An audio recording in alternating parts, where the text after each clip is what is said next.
Yesu Nzambe oya motema nanga Nazana raison ya koyembelaka yo Bande kobo ya kotale Yesu Bika mwa yawe ya sali Yesu Bande kobo ya kobonge Yesu Olamu yawe ya sali Eko bisima biyemba yemba Bidanga ganga Sibina bina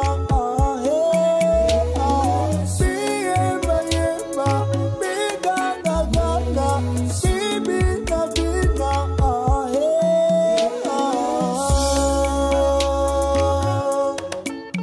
Oh Yahweh Jehovah Rapha, tu m'as guéri. C'est par ta grâce que je suis en vie. Tu m'as délivré de la pauvreté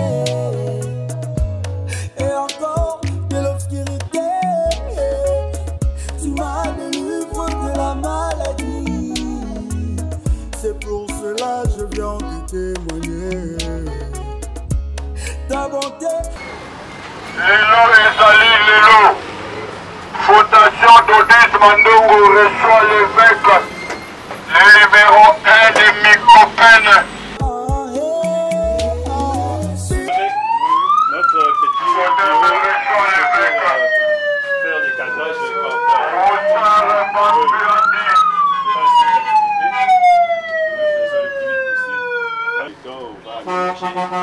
complètement les choses.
Quelqu'un animé qui maîtrise bien l'hymne national, on peut démarrer tous ensemble puisque nous savons très bien que nous sommes sur l'hymne national. Est-ce qu'on peut démarrer ensemble? Alors, on y va. 1, 2, 3, go.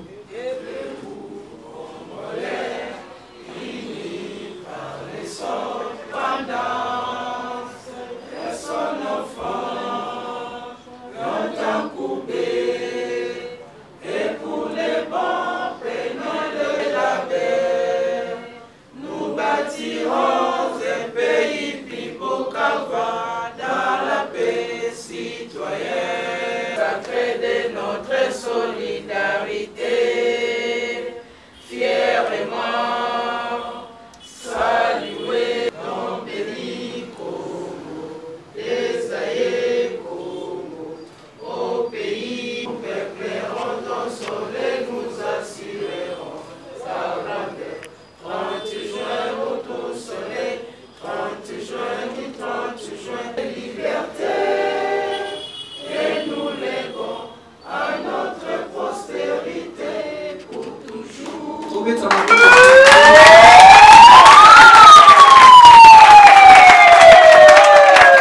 Zambe malamu, Zambe malamu, Zambe malamu, malamu mingi. tombola mingongo to pesiza be merci pour na rencontre oyo asepela ki tokutana na tiki ona biso na maboko na yo sala maître sala mokonzi yo oiza yo te oyo nyonso ekoki koya pour participer programme ya lelo to reflet oyo sol sous sol espace aérien to bebisi nyonso toiza yo te nyonso to ya molongana ya tout atelier longa parce que comme ami ils ont vaincu à copie roulant au bisoto niati bitambi ya makolo na biso incident mon côté et le comme côté il y a ma très bien que les alamins qui va samedi hein, même au cours de la semaine on est habitué à tous alamins qui sont la bandaku d'autres va bimisi on a betu ya ya kamba samedi parce que fondation d'Odis est la nouvelle ya Royer Bisabino bien que fondation d'Odis Mandungu depuis très longtemps attend pour la Ranabiso azalaka toujours pembeni ya population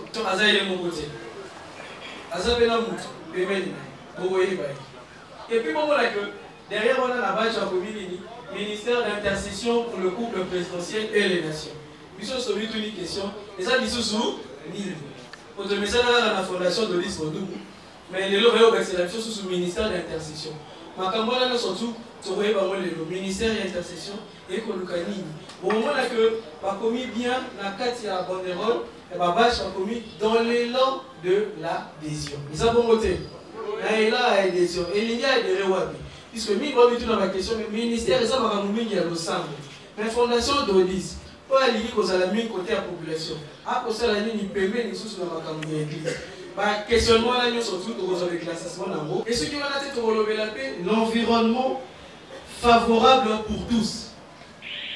L'environnement favorable c'est pourquoi Fondation de l'Is depuis très longtemps a lutté à Mingi pour que l'insalubrité de Kinshasa est la solidarité sociale et la conscience collective.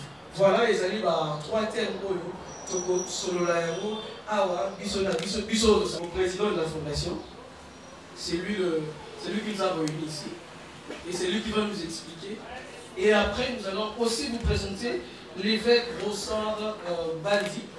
L'évêque Rossard Badi, lui qui est le président de Micopel, c'est lui qui va prendre la parole pour nous expliquer. C'est aussi.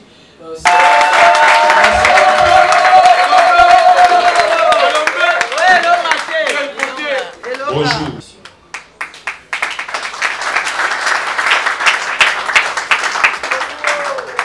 Vraiment, pas de délai. Abandonné pour Luka, pour Ituna, Nani Azara, la solaire, tout ça, la capacité. Mais, les arts d'effort, lorsqu'on a une vision pour la nation, on doit aussi s'investir par rapport à cette vision. Et en gros, tout ce qu'on a la peine avec le maigre moyen pour que tout maître paie ma beaucoup la carte de la construction et en gros. Et le ministère, pour le couple présidentiel, la nation, c'est une famille. La nation, c'est une entité où la cellule des bases s'est créée par rapport à la valeur. Ceux qui ont la valeur, ils ont quitté les copains de l'autre, papa était à la gestion de la vie. Et pourquoi ils sont les lots de s'engager dans les copains? C'est parce qu'on est dans la voie des services. Pourquoi l'éducation initiale? L'éducation initiale, parce que la famille, c'est un fondement. En tout, on va commencer à retourner sur la famille. Parce que le lot va fluer de l'économie. Pourquoi? Parce que famille et père et là, il y a contrôle et gestion. Et dans cette difficulté, ils sont liés par rapport au problème social. Là, personne ne peut ignorer. Aujourd'hui, la difficulté, il y a plus d'engouement là-bas dans le niveau de la balabala. Et il y a une fondation qui réfléchit sur ça. Comment y remédier par rapport à cette situation? On ne peut pas aller dans une guerre sans pour autant identifier les vraies causes et les vrais problèmes qui engorgent la nation. Et voilà pourquoi la Fondation réfléchissait sur l'encadrement de l'éducation déchirée sur la nation pour donner le pays entre la main de Dieu. Il a fait des choses que personne ne pourrait y croire. La gratuité de l'enseignement. Il existait déjà dans l'article 43 de la Constitution de notre République, depuis le 18 février 2006. Mais on n'a jamais à voir les risques.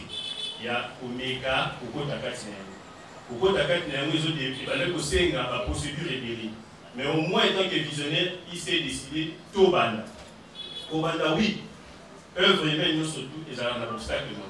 mais en l'encadrement et la promotion des jeunes finalistes et étudiants par rapport au domaine de l'enseignement, pour faire un sous-nombre concernant les enseignants qui existaient déjà avant. Ce sont des difficultés que Oyo, gratuité, ont rencontrées. Et nous sommes nus sans ignorer que les lots, ceux qui s'est stabilisé totalement, parce qu'ils ont déjà à 65% la recherche de stabilité d'amour, Bissot, nous sommes tous à bénéficier. Moi, étant que parent, j'ai 4 enfants envoyés à l'école. Et je bénéficie par an combien? Quel avantage? Mais c'est l'amour de la nation.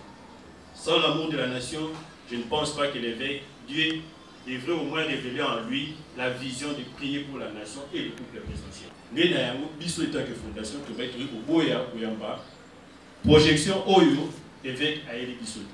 Tant que tout pour bapter son monde. Il y a un contre participatif et à réflexion pour que bapter son monde. Il y a qu'avec volonté pour rentrer avec un plus au départ, mais au moins on a une vision pour s'investir dans l'ordre. Parce que sans investissement dans l'ordre, on ne peut pas aller loin. Le développement que nous tous nous crions, que nous, ça la peine dans ma famille, la conscience collective pour que tu évites le dérapage et l'environnement. Parce qu'il y a un mot ensemble, la volonté et mon président. À ça, la volonté, ma caisse. Son excellence ministre rappelle ce que tu veux. Il faut des fois croire. Il ne faut pas dire à tout moment que non, ils ont des mots, il faut diminuer des campos autour, que toi accompagner un mot dans l'ensemble avec nos visions. Il y a ma projection, il y a l'éducation, c'est pour parler par un risque environnement. Nous, il y a un mot qui ne va pas. Et au travers, il y a un mot, élévation, il y a. Lorsqu'on prie pour la nation, on bénit aussi nos familles. Donc, engagement vraiment, ça va faire pour que nous, pour le développement, à faire pour que ça tombe pour Yoga, et avec message à l'éducation, à casser l'information. Dans l'environnement favorable de l'Oraga, l'éducation a pour départ la famille. Avant, il y en a. Alors, la vision réflexion, elle a plus que l'eau, la situation de vivre, la stabilité a monté pour sa suite à y avoir un foyer pour devenir de l'eau caniveau. La caniveau, on a dit comment un foyer des poubelles. Pourquoi? Parce qu'il y a une grande difficulté. Nous, on n'hésite pas à réfléchir. On fait toujours des rondes dans nos quartiers, dans nos communes pour réfléchir. Personne ne peut au moins me contredire ici dans cette salle, s'il vous plaît, que Kinshasa a décidé de déposer pour les immobilistes. Personne. Il n'y en a pas. Personne de nous, il n'y en a pas. Ce que vous remarquez, il y a pas de sur la moue qui a un sac qui a au moins un sac qui a une boussole de corps. Ce que vous fonctionnez à la plastique, à changer de méthode. Avant, on a un comment on plie l'air dans son appel, c'est important. Or, pour encadrer le système électrique, on peut savoir orientation dans le site et déposit. Et ça fait un avantage énorme pour la personne. Nous avons réfléchi par rapport à la commune pilote Calam. On a dit mettre un dispositif de création d'emploi de 2045 jeunes, bien qu'elle domine la CIC. Et ça faisable, moi je vous assure. Et si on a des moyens, si on a un bon accompagnement, on va l'étendre aussi dans chaque commune de la ville de Kinshasa. Kinshasa a 26 communes. 2045 emplois par commune. Bien que le domaine il y a assainissement dans un clair là, assainissement. Multiplié par 26, vous avez combien d'emplois créés dans le domaine d'assainissement. Et dans le cas de ce domaine, on a l'acteur majeur de Zabanani. Pour ramener le chef de rue, dans le pouvoir, dans la police, un chef des quartiers. Pourquoi? Parce que c'est une opération où, qui administrativement, la commune va inciter la liste qui décentralisée en termes de décentralisation. La journée, pour endosser au moins moyen 100 000 francs. Rien que la poubelle par porte. 100 000 francs. Alors, multiplié par 6 jours. Pour créer une micro-entreprise, on a 4 et à fini, pour besoin de vivre. Et puis, comment permettre de nous ça la photo prise en charge par rapport au financement, où ils ont ça que nous pouvons abandonner les tubes. Donc, ceux qui ont réussi pour vulgariser le plastique, sachez et que vous rappelez l'ordre été au dit qui est dans le cas de 2-3 fois, ce qu'on rappelle l'ordre à vos personnes. C'est un domaine vaste. On va évoluer avec le temps. Par projet, Zali, ça ne se cache pas c'est un projet. Mais les jeunes doivent s'engager dans l'assainissement, dans les métiers, pour valoriser le travail de l'homme. Le travail, ce n'est pas seulement les bureaux. Moi, je suis un homme de métier, dans la bureaucratie. J'ai abattu la vie dans les métiers. De respect, il y a la loi établie, pour les autres généraux. Donc, c'est un peu ça. Pour soi avancer, vous avez émergé. Pourquoi? Parce qu'ils font $100, ils ont mandaté, mais au moins, ils ont pris en charge, il y a besoin de sur la famille. $40. Au hôpital Karouana, code kakawana yo la réunion oyo ana sombuki pour que y personne à apporter la même politique pour appliquer les ça vraiment avantage pour eux les bénéfices pour la maman. Et pour ce faire, 10 fondations, tout ça dans le bon il nous faut des partenaires, il nous faut des moyens nécessaires pour rendre le projet où impact dans la visible et pour la maman va se rayonner. Pour pas se rayonner, il faut tout le cas par partenaire. Pour ensemble, par croire dans le projet programme tout ça pour que chaque personne se sentir oui effectivement dans l'adhérer à la fondation pour rien. Adhérer à la fondation et je vois aussi les fruits maintenant de la sacrifice de ça qui a été développé à niveau de la fondation. Donc c'est vraiment très important pour nous appeler une ordre d'appuyer ma solidarité sociale à la milieu municipal de Zali, la milieu municipal de Bandi, au pays où nous avons ceux qui ont intérêt au sein des locaux, besoin de nous aux années, ceux qui nous doivent la il faut toujours assister. Moi je le dis toujours. Quand tu assistes, tu verras aussi comment tu peux faire par rapport à la dépense. Oui, non, c'est que non, là, dans la salle de là, il y a une personne là qui est dans l'hôpital. Mais il y a ensemble, c'est 4-5 absence de conscience. Parce que science sans conscience n'est qu'il est là. Avec la conscience en place, on peut bâtir une nation très unité en termes de développement. Parce que la Chine avait vite compris, on dit un mot, comme exemple, les Chine. Non, parce qu'il va tirer une conscience ensemble pour l'assise, mais dire oui au nationalisme, pour dire oui à l'unité nationale. Vraiment, les tout dit dans Moka, tout ça comme Makomo, dans Moka Moussouté. Papa, mon côté a pu comparer, moi, le Congo avec le pays voisin, mais d'aimer d'abord notre propre pays et travailler pour son développement. Et tout le monde va commencer à se demander des témoignages. Merci beaucoup. Bonsoir, Bandi, Ozoyabi. Vous voyez que la culture africaine, ceux qui ont vu mon père, c'est un bagage de. La beauté de ma peine, c'est la bonne beauté. Et c'est le bon élément, tout est en bas.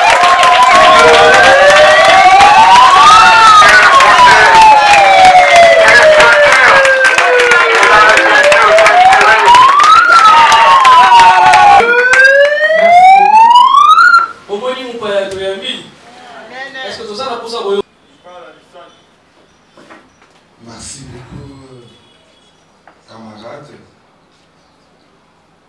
Bonjour, bonjour. Bonjour. Les Saint-Côté, Batata, Maman, bonjour. Maintenant, président Todis, initiateur, visionnaire de la fondation Todis Mantungu. La Bessie Longonia, la Salaka, Moto Liberté. Moto Botamaka leader. Au sein de Sabino, vraiment, dès que vous vendez, on est Pelé Bongo et ça pas battu. Vraiment, monsieur Soupaza Nanzela. Et puis, il y a Moko, madame son épouse, parce que derrière un homme fort, il y a une femme forte.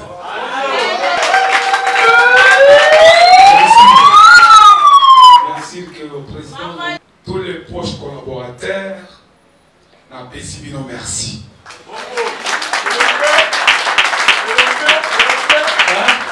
Avant, nous sous la Oloba, on a Sengio. Vraiment, mobilisateur Oyo Obandelelo. Voilà, j'annonce la personne là-bas Équateur. Oh Seigneur!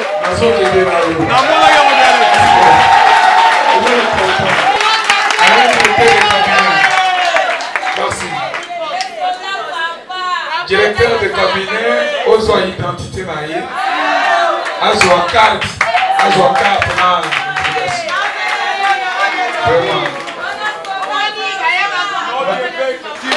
voilà. Ma maman et évêque général Ronsard Bandi Bakatuseka dans la confession religieuse ministère d'intercession pour le couple ministériel. Nous allons avoir la charge pour le couple présidentiel. Nous allons mais nous allons soutenir, nous allons regrouper les églises, les fondations, les ONG, les ASBEL, et puis nous allons utiliser le couple présidentiel comme fondation Oyo, église Oyo, bandeko Oyo, nous allons vraiment s'opposer à l'action de l'Ayoté. Et puis, les gens qui ont séparé la fondation d'Odis Mandungu, nous soutenons les actions concrètes du chef de l'État. Et puis, tu as trouvé que la fondation d'Odis Mandungu, Basalaka, Misalawane a pour soutenir la population. Parce que quand vous soutenez la population, vous soutenez le chef de l'État. Le même qui est différent. National de droits de l'homme, Human Rights Watch. Vous avez une période de caca, mettre ça na okapi, mettre ça, c'était moi votre frère. Je crois que nous sommes encore là dans les domaines, il y a droit de l'homme. Actuellement, comme nous avons la tendance, il y a à soutenir le chef de l'État, Mokozi Mboka, nous avons le droit de l'homme, tout le monde va Kiti. Et puis tout le monde a parce que nous avons la tendance, nous avons le chef de l'État. Nous avons la société civile au cause de la tendance. Et nous avons la tendance à soutenir Fachi Béton dans le Sinaï. Nous avons le coordonnateur national, il y a une commission spéciale d'enquête pour l'anticorruption. Corruption et les hommes avec alors la lutte contre la corruption je pense que tant que nous traumatiser par la fondation d'Odis Mandungu nous avons la pauvreté. Nous avons coordonnateur exécutif, il y a APPC, il y a fondation d'Odis Mandungu. Casquette on a l'ina APPC les amis amour du prochain et de la patrie Congo. Bolingo yande konayo na ya ekolo na biso Congo. Est-ce que vous avez bien? Parce que ce qu'on lingi mboka na yo okobwaka bouteille oyo na balabala te. Okoki kozwa bamai ya batomson obwaka na terasete. Est-ce que vous avez bien? Alors, encore une fois de plus, nous sommes là, Odis Mandungu, et Kosala, vraiment, je vous félicite. APPC, les regroupements politiques, électoral et social. Donc, APPC, bateau bana makambo politique, bazo se retrouver. Pour ils ont regroupé par parti politique, par structure, par fond. Moi, la Mboka, Sylvestre Danosi Makambo, a une plateforme UNAC pour quiconque va adhérer à la vision, changement et moyen. Et ça la tête que Congo, et ça la tête que il y a moyen. Mais ata oyo azana li loba kolobate na makala a se retrouver. Est-ce que ça va bon côté? Oui. Ça va bon côté? Et batu oyo ba poisi mboka baso se camoufler kuna batika ya APPC. Yanga ina poni pour la députée nationale ezali président d'Odis Mandungu.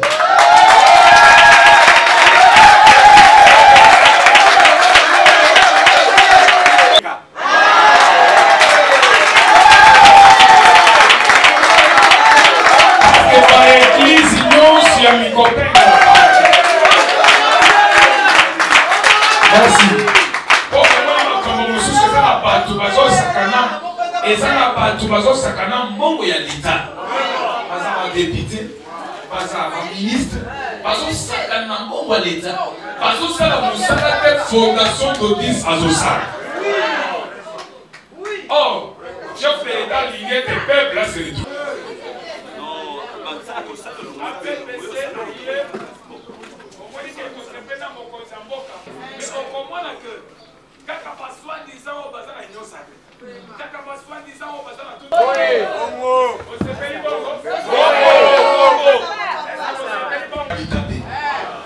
Et cause de la haine individuelle, il faut être dans l'État. Batiquer au épais samelaka chaque jour. Ce qui est aussi quand on se voit, cause de la bien. Au-delà, il y a Badjimi. Ce qui est aussi quand 500 francs au papier, aussi quand 500 par jour. Bon, est-ce que le peuple a Sophie? Jamais. Est-ce que maintenant on va comprendre? Mboka na biso ya fachi ezaka ya bato bazala mwa liboke pona intérêt na bangote. Au moins musala bino bozo sala. Eza musala esengera ki ba soutenir fondation d'Odis Mandungu. Amen. Et bandaki komuka que quel moyen, quelle procédure, quel soutien. Et puis quand on a vendu nazota la bilongi na bino, nazoma na souffrance. Bato oyo bazotika bamisala bakei ko désenclavé bazali kobungisa vraiment musala ngo bazosala ngo gratuitement. Geste wana ekoleka pamba te avec Micropène et APCC. Est-ce que vous regardez bien? APPC ya Micropène na kati na bino lelo. Comme bosambe na répondre à mon Mboka et que moi je suis le premier citoyen qui prie pour le couple présidentiel. Vous avez ma parole. Dans une période de ma démagogie, vous voyez que ça va botter la bino, vous voyez que ça va de quoi famille. Papa n'a biso a eu beaucoup fort. N'a pas risque. Il y a une baisse. Bon, bah, il y a 92. Ah, on a pour la vie, j'avais 9 ans. Papa n'a biso a Koufaki, n'a bio quoi, on a pour la baisse. Vous entendez bien? Donc, orphelin, des deux côtés à l'âge de 9 ans. Kakalelo, des ans pas prier. Alors, ce n'est pas pour rien que ton kangamina Nzambé, tout le monde ne peut pas Nzambé. Et puis, quand je finis les études en Afrique du Sud, nous sommes moko américain. Oh, pendant qu'on peut na MC Nike, je ne te connais pas. Tout ce que je fais pour toi, il faut se faire pour les autres. C'est ainsi, Maloubanzo et Bissebino, c'est ma parole. Mon équipe connaît quand moi je parle. Et ça dit que Nako Salak, tout y a pas Koulouna est diminué. Avant l'élection. Est-ce que vous avez bien? Maintenant, pour y parvenir, il faut utiliser Fondation Fodem. Alléluia. Zambenalola a tourné page. Malobini sous ce cœur. La démarche nyos Fodem a bandai kosala yeboko. Nazo confirmé bino accompagnement ya Micropène oyo akobanda kosimba Fodem na loboko pour alakisa ye. Est-ce que vous connaissez bien? Pour finir.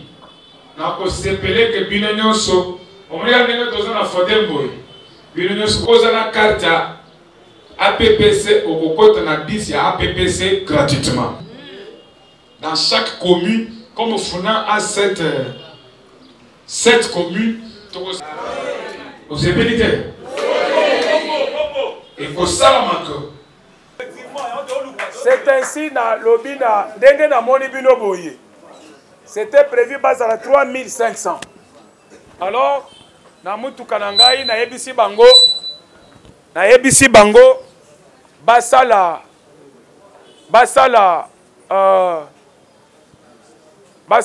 liste base à la 2500.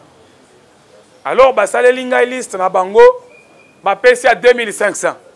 Pour na kati ya sa bango. Aujourd'hui, Tango Tozo Silisa Awa, président d'Odis, a posé la liste. Après Sangai liste ya Batu, on va 700. Hein? Mais on paye ça 500. Azo paye sa combo ya Batu 500 personnes. Liboso, il y a mes copains, na amour du prochain et de la patrie Congo, soutien Liboso, et Sengeli va payer ça 500 combos. Toi associé na bande Kowana, parce que 500 moussous, toi 500 ba église, il faut avoir l'amour du prochain. Comme Basengi 3500, Fondation d'Odis Mandungu, vous avez ma parole, Nazo, mais ma combo Nabino 500. Bo banda misala ya ko se retrouver na bambongo wana bo banda ba cotisation ya ko soutenir misala bo sala kawana.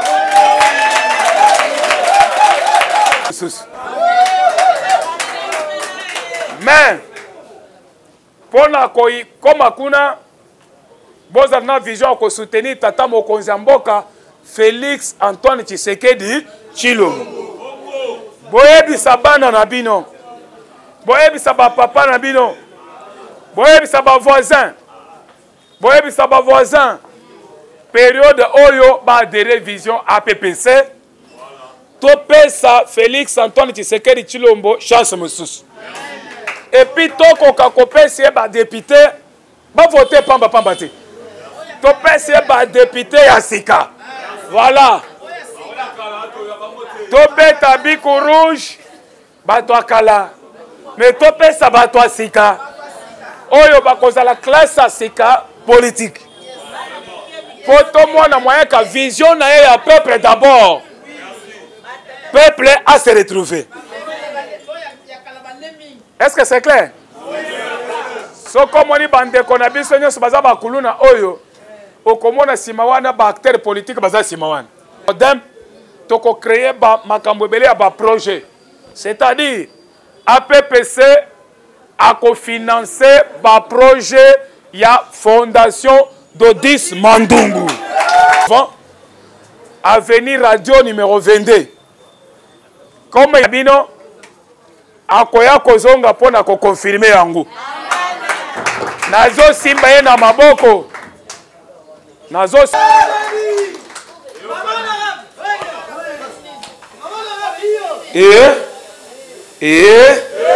ba maman et ba papa ah. Alors merci. Bozala na vision for them. Bo se garete de for them ezana mi copain. Bozala batu oyo bozana vision chef de l'État Félix Antoine Tshisekedi Tshilombo. C'est ainsi. Tokozala na événement moko tokosala pour signer adhésion populaire. Il y a Fodem, Katina, plateforme, il y a chef de l'État, où ils allaient bien APPC. Le dimanche, lundi, na komema président d'Odis, Nandeko, Eric Kabeya, TRTNC c'est aujourd'hui. Comme na Koloba Boye, Nandega Nazomona Bino, il ne faut pas makambo eumela.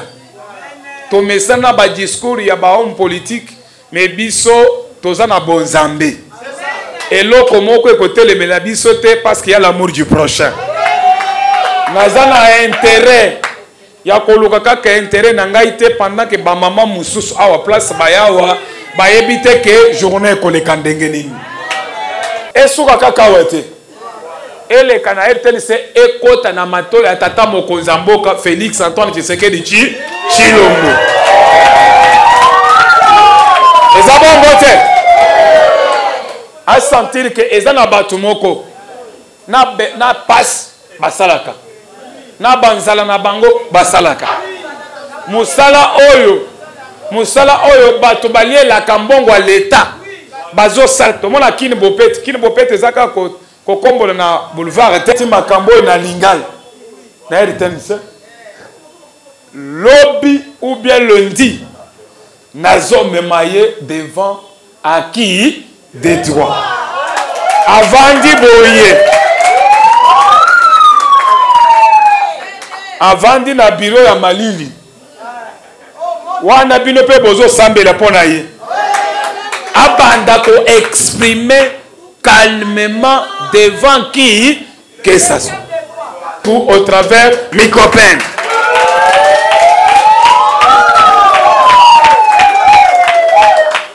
esika bino bobanda yoka na bosane eloko moko na bosane eloko moko bana ya APPC na carte wana ba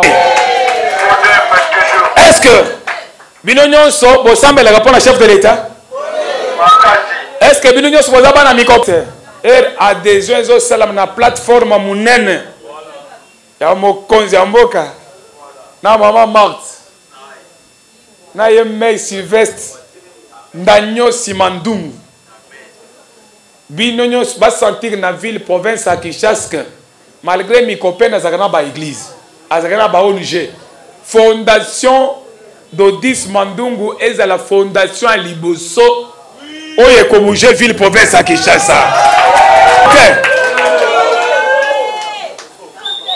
biso nde tolingi changement tozolinga te est-ce que bozolanda bozoloba ke tolingi liso wana koloka mama te fo koloka pe bato mosusu base retrouver po makambo ya fati oyo il faut motu nyonso ase retrouver ekolo nyonso ose retrouver famille mpona ata obakisa famille mais bazala âge majeur kombo oyo eza na carte de lecteur ezala kombo oyo bokopesa mpona ere bakozwa eloko nayebisi bino moyen otelemela moto wana lisusu ekozala te eza na adage moko elobi kopesanga mbisi te parce que ekosila nasali campagne ke bovote ngai te ntango napesa osengi ngai naza nango combien bon mpona nini moto wana ayibi mbongo ya leta azalaki député azalaki ministre azwi bambongo wana akomi kosomba conscience na yo molimo aliwa na bomoi na bino il faut bozala wana bato bakumisa faci au travers bino ezala kaka na monoko te ezala kaka na bacteur politique bobetelaka bango maboko me bango eza na bato balingi excellence Sylvestre Makambo maboko mpona bino moko maboko mpona Sylvestre Ndanosi Makambo c'est-à-dire Fodem eza na mikopen eza na APP ngai naza kati na Fodem alors na olala pongi te mpona bandengo na nga Fodem bamona makambo nazoloba ke eza ndoto te na tokoma na sommet eloko na moni na vie na ngai 1 attendre ton temps avec patience c'est-à-dire ozela ngonga na yo na patience te atake biso nyonso toza babantu mais touti continent moko te vrai ou faux ata na Kinshasa toza na bachinois toza na basénégalais vrai ou faux alors atake biso nyonso toza baafricain biso nyonso touti pays position moko te ata tolali position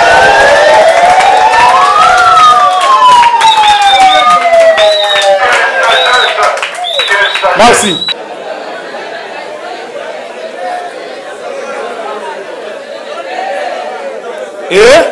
et collègue ayebiso ke eza na parti moko na nzoto awa ata outi kosala bain ebimisaka solo mapeka ata outi kosokolo niko soko bimbo osali boye solo eri bakutani liboso ya mboka moko babandi kobundisa bango Israël azotambo na victoire babandi koboma bango Fodem vous voulez aller loin obolanda solo ya leader na bino te mais talas que Aaron a eu non ma il faut kotaka na makambo na vision j'ai ma parole bokanga data lelo je suis là comme votre serviteur po soki makambo nga nazoloba ekokisami te ekozala soni na ngai te ekozala soni ya Yesu oyo engage ngai comme évêque.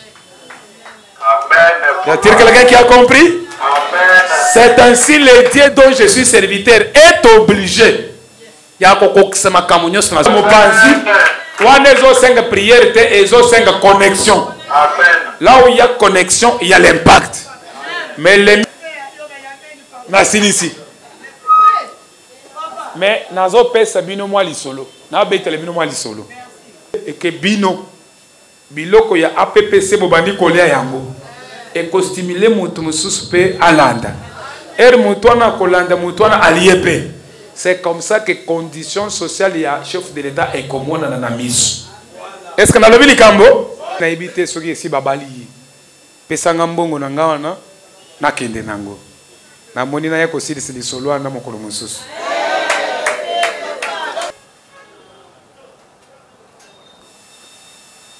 Alobi na ye 1 kolanda ka raccourci na vie te aux décisions ma balle belé bato batikala na bablesi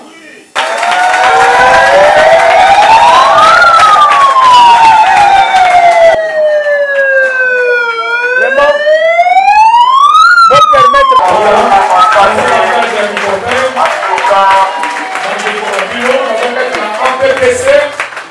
APPC, c'est le changement de la classe politique.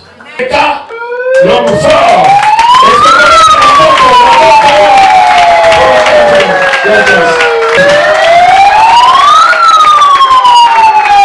Est-ce que beaucoup y a...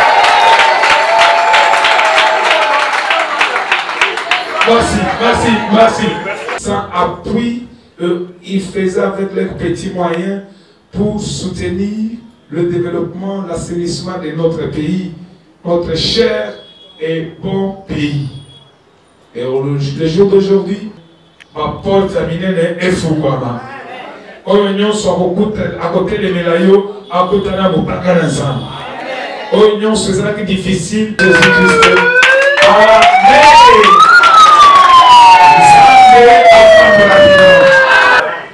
Journaliste, c'est évêque général Ronsard Bandi, visionnaire président national du ministère d'intercession pour le couple présidentiel et la nation, président coordonnateur exécutif de l'amour du prochain et de la patrie Congo. Visite de partenariat entre Mikopen et Fodem et surtout pour leur montrer leur engagement et adhésion au sein de l'APPC. Nous avons aimé Fodem, nous avons retrouvé que les objectifs que Fodem est en train d'agir, parce que de temps en temps, Fodem faisait le service d'assainissement sans appui extérieur. Comme nous sommes là pour l'intercession en faveur du couple présidentiel Fachi Béton et la nation, notre devise, c'est à genoux pour la prière et debout pour soutenir les actions du chef de l'État. Le chef de l'État, il faut le soutenir dans ses actions. Et nous avons trouvé que les actions du chef de l'État sont soutenues par Fodem. Fodem nous a précédés pour résoudre l'assainissement et son projet, son agenda, son cahier de charge, c'est ce que le chef de l'État aime, c'est ce que le peuple congolais aime. Voilà pourquoi nous sommes venus montrer un Mikopen va l'accompagner, va les soutenir dans ces actions qu'il est en train de faire pour valoriser la vision du chef de l'État, Félix Antoine Tshisekedi Tshilombo. Merci. Merci beaucoup. Leur montrer que nous devons être ensemble dans la vision de l'APPC. Antoine Tshisekedi Tshilombo a réalisé d'autres choses qu'aucun président n'a réalisé dans 4 ans. Okay. Quoique, il y a beaucoup, d'abord il y a beaucoup que nous allons énumérer, journalistes, ça suscite votre émission. Mais nous connaissons déjà que, nous connaissons que nous avons vu, nous avons vu les prisonniers politiques marcher librement. Nous avons vu les exilés politiques retourner au pays sans inquiéter. Nous avons vu le marche pacifique des opposants en train de faire sans être inquiétés.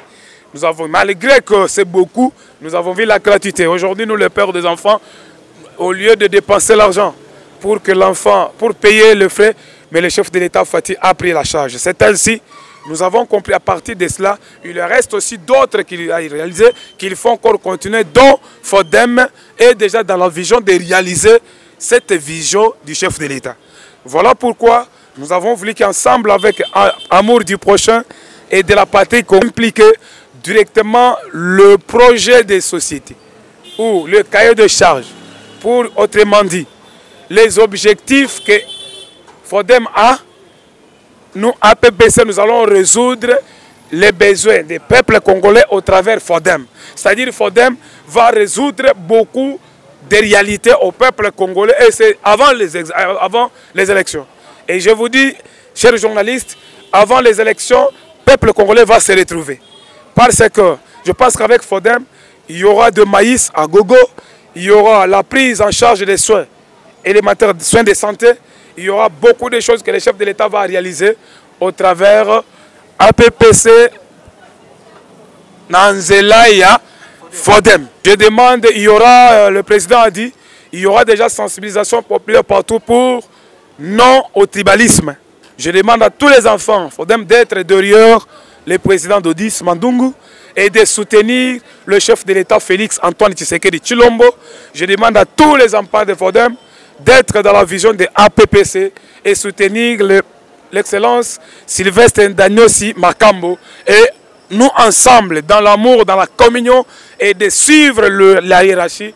Et vous allez voir qu'au travers ça, nous allons répondre aux besoins des peuples congolais. Parce que l'APPC est venu pour réaliser d'autres visions du chef de l'État que ceux qui étaient dans son entourage n'étaient pas en mesure de faire. Nous nous sommes venus résoudre pour que le peuple reconnaisse l'unique, le chef de l'État. Accordons la chance au chef de l'État, Félix Antoine Tshisekedi Tshilombo, pour le second mandat. Et les choses vont aller. Merci, journalistes. Merci pour votre temps. Merci beaucoup. Merci. Parce qu'ils ont trouvé des points, ils sont capables avec nos engagements. Ils croient aussi aux projets que nous sommes mis ensemble pour élaborer et puis pour booster, afin que nous tous nous puissions bénéficier des bienfaits de ce que nous avons eu à faire dans le temps passé. Et ça vous fait comment? Parce qu'aujourd'hui, vous êtes compté comme l'un des candidats à la députée nationale. Le plaisir est que ni étaient les membres de la fondation, ni étaient les travaux bien faits, on n'allait pas arriver à ce stade.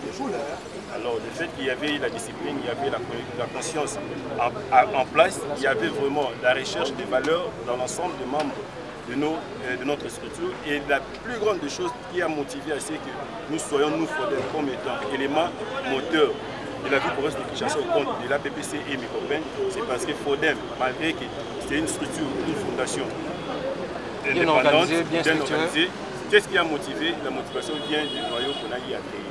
FODEM est décentralisé au niveau de la fondation. FODEM a des noyaux au niveau d'Ingirengui, au niveau de Kassavubu, au niveau de la commune de Kalam. Avec les chantiers participatifs que nous sommes dit mettre en place, cela nous donnait déjà l'idéal par rapport au quota de ceux qui calculent le choix électoral des élections. Alors, pour arriver à cela, il faudrait au moins sensibiliser les jeunes, il faut créer de l'emploi. Avec le projet de 2045 emplois, rien que dans le secteur de l'assainissement, si on y ajoute un autre projet dans notre programme des bibliothèques, l'implantation des bibliothèques dans chaque quartier, alors FODEM peut aller dans les 3215 emplois dans la commune de Kalama.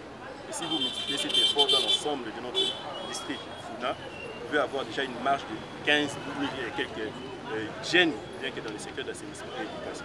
Et dans l'ensemble de la vie de Kinshasa, si nous portons maintenant main forte, vous voyez que non, on peut au moins éliminer 76 146 000 emplois fixes dans le domaine que nous sommes en train de se battre et nous demandons encore des moyens pour aller. Et merci, félicitations et bon courage. Merci beaucoup.